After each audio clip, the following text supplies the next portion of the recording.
Kupreški radio. Vijesti.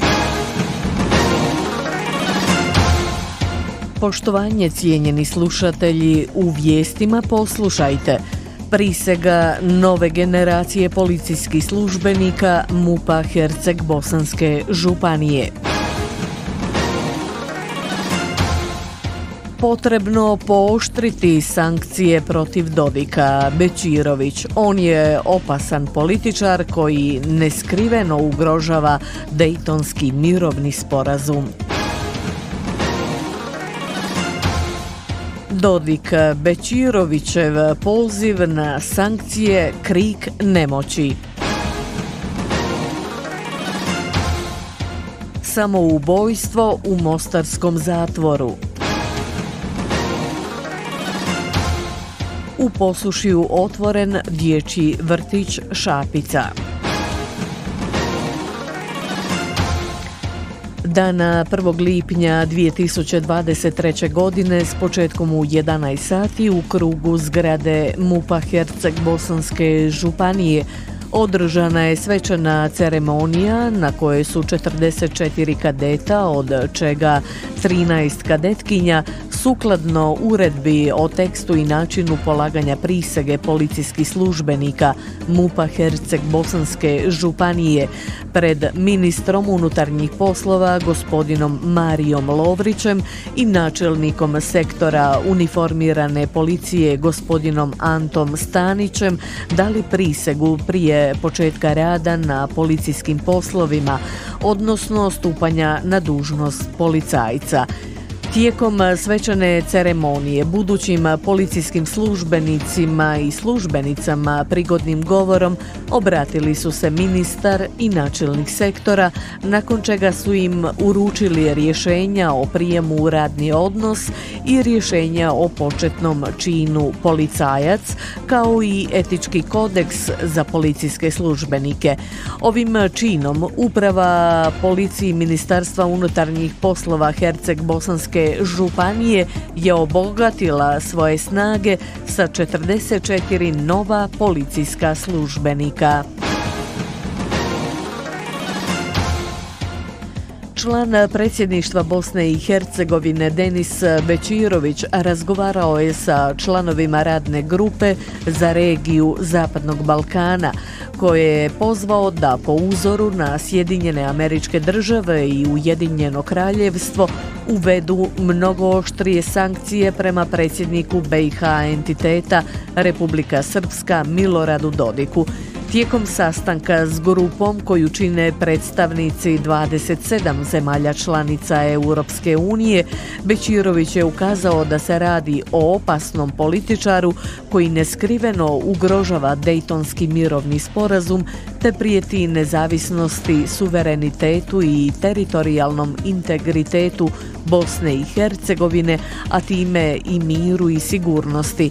U pitanju je političar koji krši Ustav BiH, dovodi u pitanje zakone države Bosne i Hercegovine, ne poštuje Ustavni sud BiH, glorificira i odlikuje pravosnažno presuđene ratne zločince te zagovara projekt Velike Srbije koji su osudili i najviši sudovi Ujedinjenih naroda, naveo je Bećirović.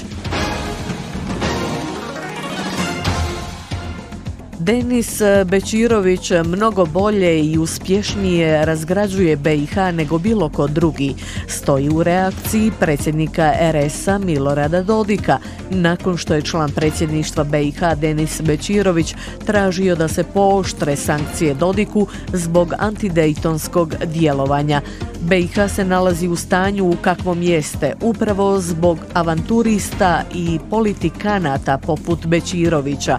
Poziv na sankcije krik nemoći da se argumentima razgovara s onima s kojima ne dijeliš mišljenje. Podanička svijest koju manifestuje Bećirović pokazuje da je potpuno nebitno ko je bošnjački član predsjedništva.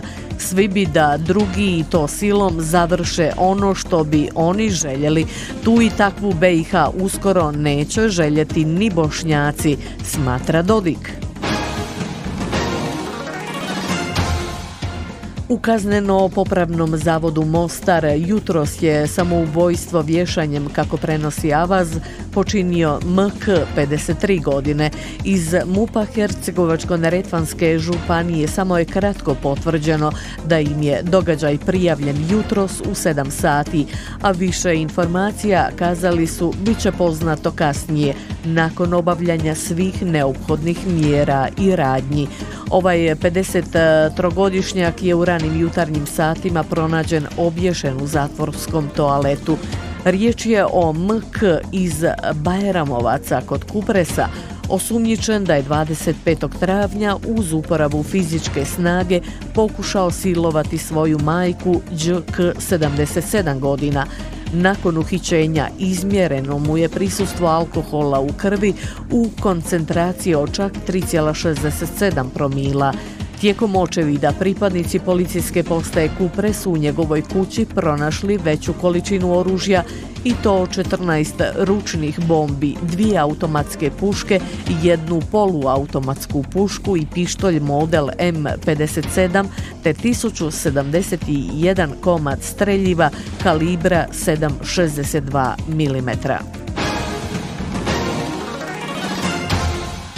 Od jučer Posušje je bogatije za još jedan dječji vrtić. Naime, na adresi Fra Petra Bakule 17 svoja vrata otvorio je dječji vrtić Šapica. Svečanom otvaranju ove dječje ustanove, pored ostalih uzvanika, nazočio je i načelnik općine Ante Begić, a prostorije i djelatnike je uz prigodnu molitvu blagoslovio fra Ivan Landeka.